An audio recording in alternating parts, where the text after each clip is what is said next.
Unfortunately, we need to recognize that it at least appears we could be inching towards the unfortunate reality of World War III.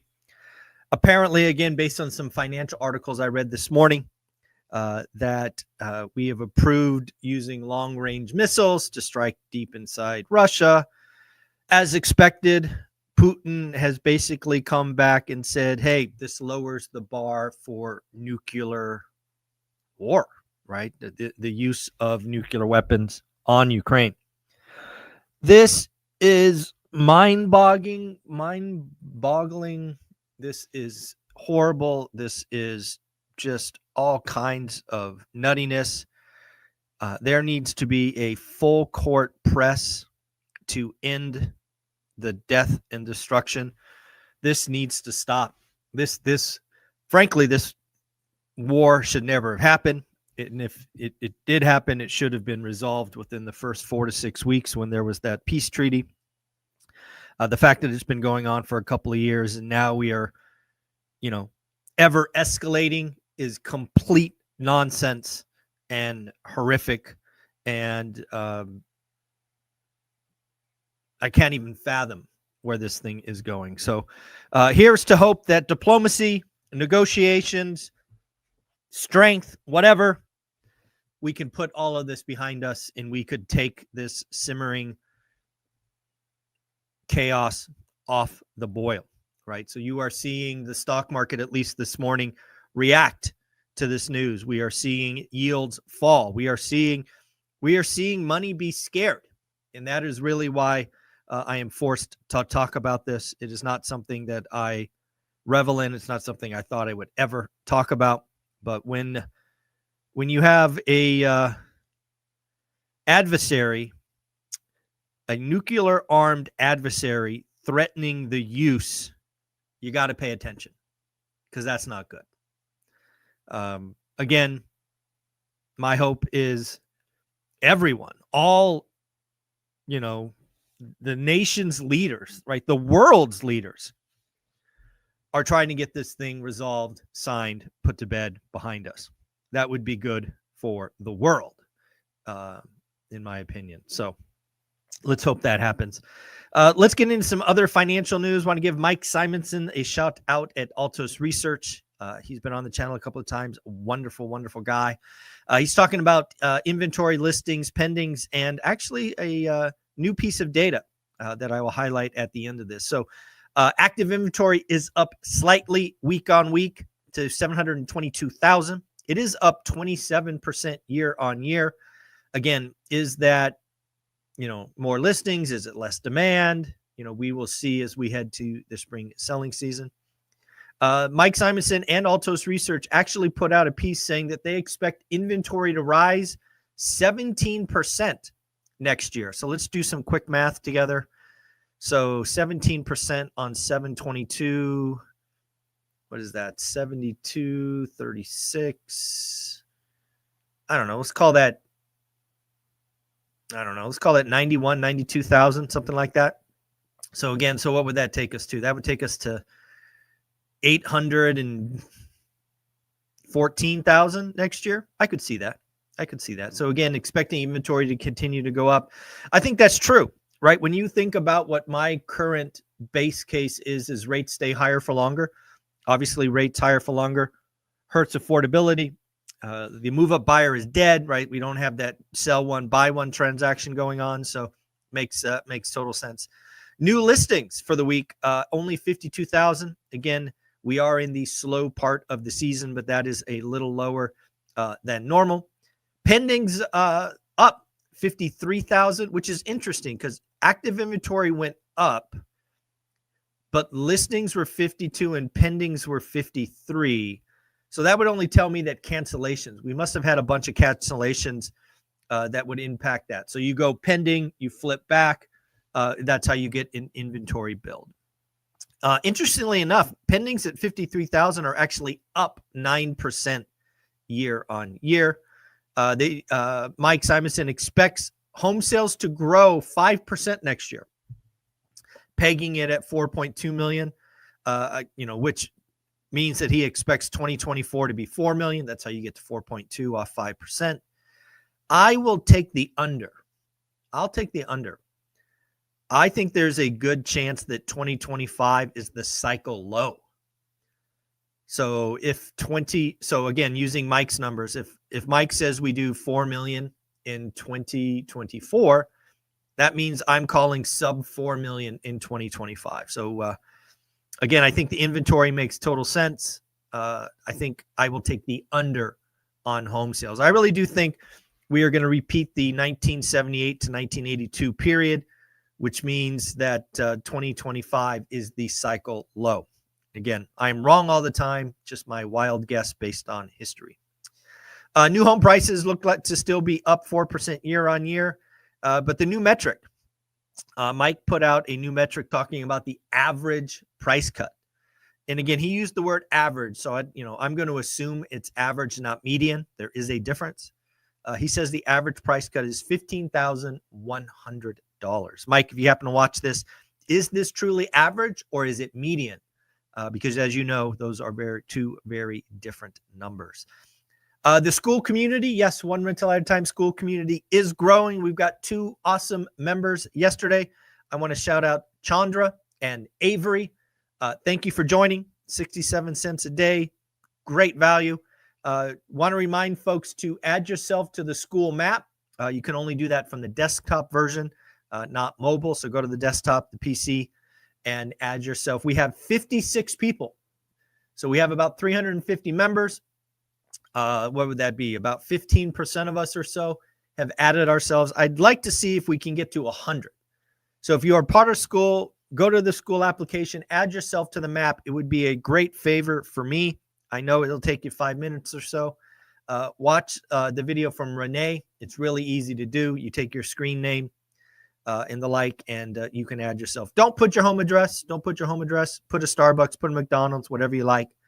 But this is basically going to help us network. And if you need help in other areas, you're going to know who is where in that. So again, enjoy.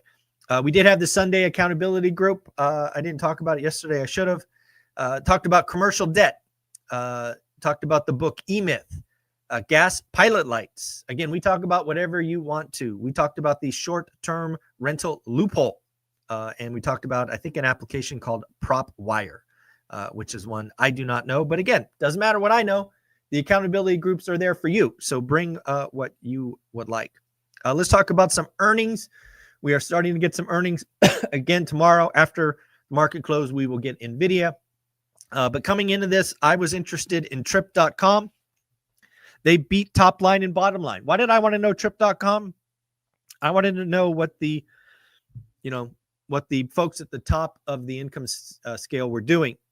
And according to Trip.com, again, beat top line and bottom line. International air and hotel travel bookings are up 120% since pre-COVID. So again, we are seeing baby boomers spend. What about Viking? Again, Viking is a wonderful cruise line if you have the money. Again, it was a wonderful cruise that Olivia and I went on. Very small, very nice. They beat top line, beat bottom line. 2024 sailings are sold out. Think about that. Sold out. And advanced bookings for 2025 are up 26% year on year. So again, I think what we're seeing is, that K-shaped consumer, right? The top 25% or so are doing fine and spending. Baby boomers are spending. Again, that's what I take from both Trip.com and Viking. What about Lowe's? Right, Home Depot reported last week. Lowe's this week beat top line, beat bottom line, and slightly raised guidance. It looks like both Home Depot and Lowe's are starting to inch towards a better future. Again, they're both running at very tough comps. Both of them have year-on-year declines in sales, but they are building a better base. Other earnings that I noticed, there were more. Where are they? Viking, Trip, Lowe's. Where is it? Walmart. That was the last one. Walmart beat top line, beat bottom line in raised guidance. 2 things they highlighted that I noted. First, shoppers are starting to spend more and more outside of grocery. Yes, again, at Walmart, a lot of their solid earnings the last 9 months or so was because of groceries. They are now highlighting that people are shopping outside of the grocery aisle. Also, Walmart executives in the earnings call did highlight that if tariffs are enforced, that cost will be passed on to the consumer. I'm going to call BS, at least on some of that. I know why Walmart executives said that. I suspect what Walmart would do is they would pass on some of the costs. I would expect Walmart to do what most retailers do, and that would be eat margin, at least in the beginning. They probably won't absorb all of the tariffs, so undoubtedly prices will go up. But telling the world that you're going to pass on 100% of the tariff increase is, I think, disingenuous.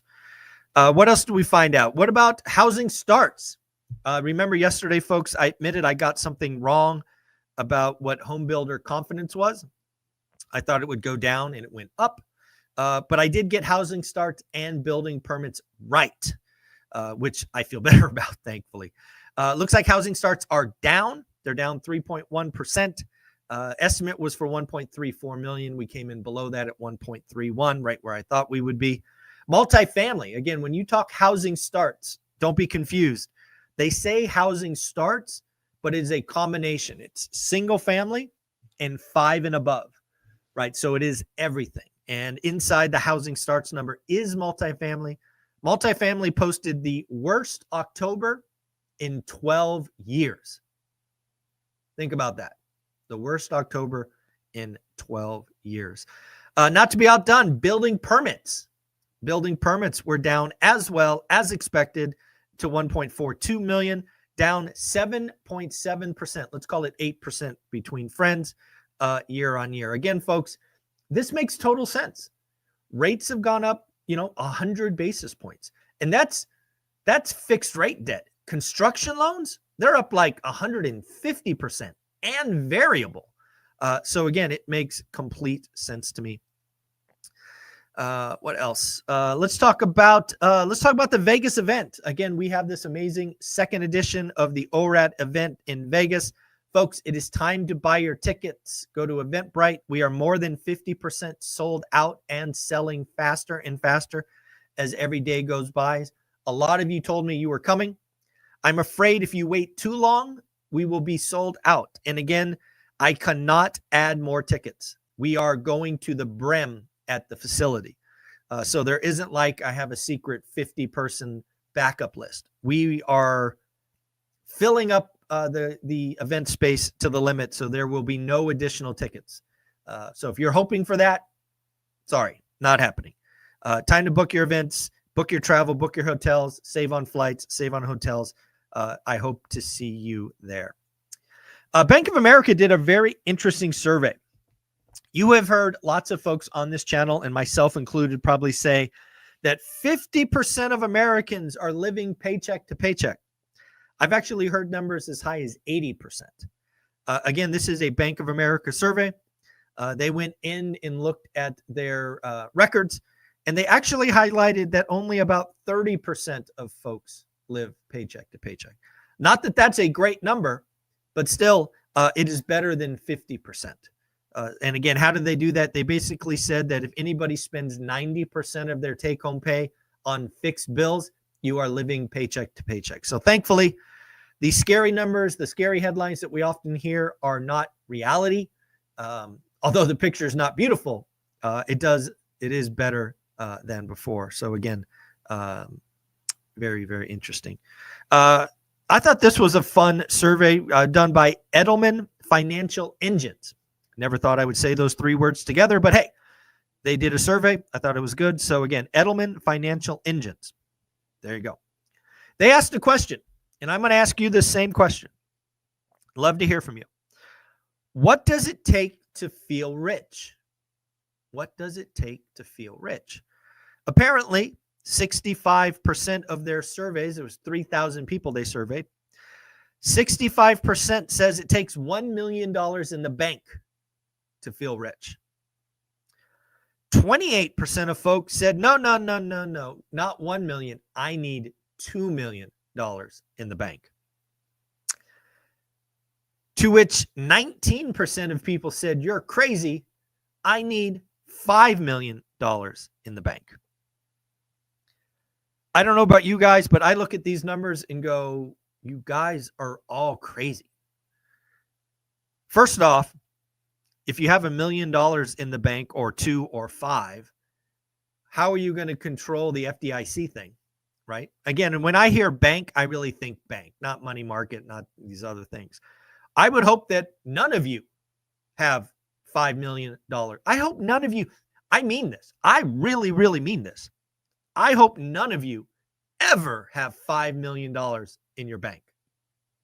My hope is you are more financially aware. My hope is you diversify, maybe have CDs or bonds or treasuries or corporates or something. Having $5 million in a bank in fiat currency when inflation is running at 3 or 4% is a losing proposition. Let's not ever have $5 million in the bank. You know, if you want to have, you know, 100 grand, 200 grand, because it makes you feel better, fine. But 5 million, come on now. Let's be better than that. Let's be better than that. What else? Stanley Druckenmiller, read an article about him. Apparently he's making a big bet on regional banks. It's now his 7th or 8th largest holding. He moved $115 million into the regional bank ETF. Thought that was interesting. I think that's all I got. Oh, no. Yeah, I think that's it. Let's check. Yep, that's all I got. Again, folks, I hope you're having an amazing day. This is the 19th of November. It's a Tuesday. Make somebody smile. I hope you smile, laugh, chuckle. Keep doing the work. Keep writing disrespectful offers. Again, life is good. Life is good. So go out there, have some fun, make some memories, meet some new people. I hope to see you in Vegas. And if you are a part of school, thank you. Please add yourself to the map. I really do think having a map of active school members will be a net positive for you and a huge net positive for the community. So again, I ask, if you're in the school community or if you join the school community, take a couple of seconds, look at the pinned post. It's a 2 or 3 minute video, and add yourself to the map. Have fun. Take care. Be well. Be amazing. Bye.